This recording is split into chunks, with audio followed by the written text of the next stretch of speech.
नमस्कार साथियों, स्वागत है आपका सीयूईटी के श्रृंखला में। आज के इस एपिसोड में हम इतिहास विषय के अंतर्गत भारतीय संविधान के निर्माण की प्रक्रिया और स्वतंत्रता के बाद एक नए राष्ट्र के बारे में जानेंगे। तो चलिए एपिसोड की शुरुआत करते हैं। हमारा संविधान हमारे देश की आत्मा है जो हमें एक सूत्र में बांधता है। 26 जनवरी 1950 को जब भारत का संविधान लागू हुआ, तब से हम सभी एक लोकतांत्रिक और समृद्ध राष्ट्र की दिशा में आगे बढ़े। लेकिन क्या आप जानते हैं कि यह महान कार्य कैसे हुआ? भारतीय संविधान का निर्माण सिर्फ एक कानूनी दस्तावेज नहीं था, बल्कि यह उस संघर्ष, बलिदान और विचारों का परिणाम था जो हमारे महान नेताओं ने देश के भविष्य के लिए दिया था। तो आइए जानते हैं भारतीय संविधान के निर्माण की प्रक्रिया के बारे में। 1947 में भारत को स्वतंत्रता मिली, लेकिन यह स्वतंत्रता केवल एक नई शुरुआत थी। ब्रिटिश शासन से मुक्ति मिलने के बाद भारत को एक ऐसे संविधान की आवश्यकता थी जो उसे एक मजबूत, लोकतांत्रिक और समृद्ध राष्ट्र बना सके।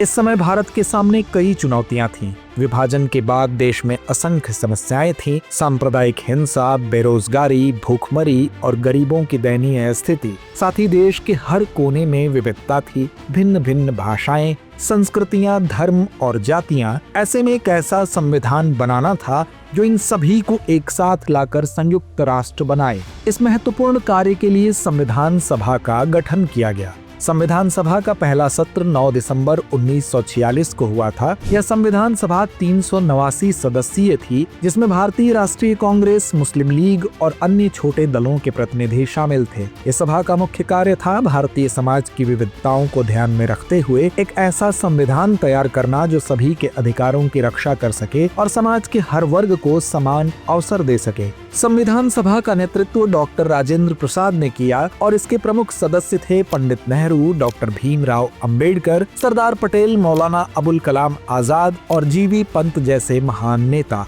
इन सभी नेताओं का उद्देश्य था एक ऐसा संविधान तैयार करना जो भारत के लोगों को स्वतंत्रता, समानता और भाईचारे की भावना से जोड़ सके। संविधान बनाने की प्रक्रिया लंबी और कठिन थी। हर मुद्दे पर संविधान सभा में गहरी बहस होती थी। क्या भारत को एक संघीय राज्य बनना चाहिए या एक केंद्रीय राज्य? क्या धर्मनिरपेक्षता का सिद्धांत संविधान में होना चाहिए? क्या अधिकारों के संरक्षण के लिए कोई विशेष प्रावधान की आवश्यकता है? इन सवालों पर हर सदस्य ने अपने विचार रखे और देश के भविष्य को ध्यान में रखते हुए फैसला लिया। डॉक्टर भीमराव अंबेडकर, जिन्हें भारतीय संविधान का शिल्पकार माना जाता है, ने संविधान सभा की कई महत्वपूर्ण बहसों में हिस्सा लिया। उन्होंने भारतीय समाज की जटिलताओं को समझते हुए संविधान में दलितों, महिलाओं और अन्य पिछड़े वर्गों के लिए विशेष प्रावधान की सिफारिश की। उनकी समझ और नेतृत्व ने संविधान को समानता और न्याय का संवाहक बनाया। संविधान का मसौदा तैयार करने के लिए एक समिति का गठन किया गया। यह समिति संविधान की धारा, अनुच्छेद और प्रावधानों पर गहन विचार विमर्श करती थी। संविधान के मसौदे पर लगभग 2 साल तक काम हुआ और 26 नवंबर 1949 को संविधान को अंगीकृत यानी अधिकार प्राप्त किया गया।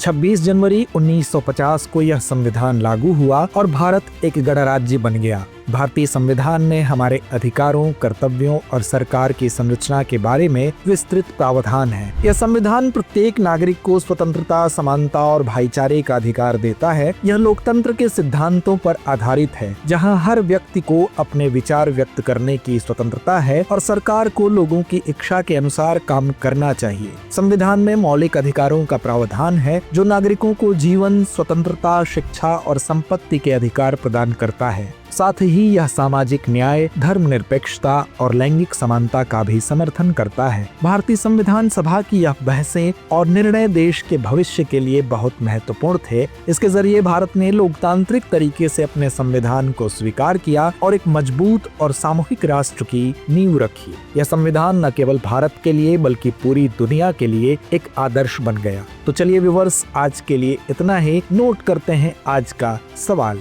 संविधान सभा का पहला सत्र कब आयोजित किया गया था? विकल्प ए 15 अगस्त 1947, विकल्प बी 9 दिसंबर 1946, विकल्प सी 26 जनवरी 1950 या विकल्प डी 15 अगस्त 1948। तो इस प्रश्न का जवाब कमेंट बॉक्स में देना ना भूलें। धन्यवाद।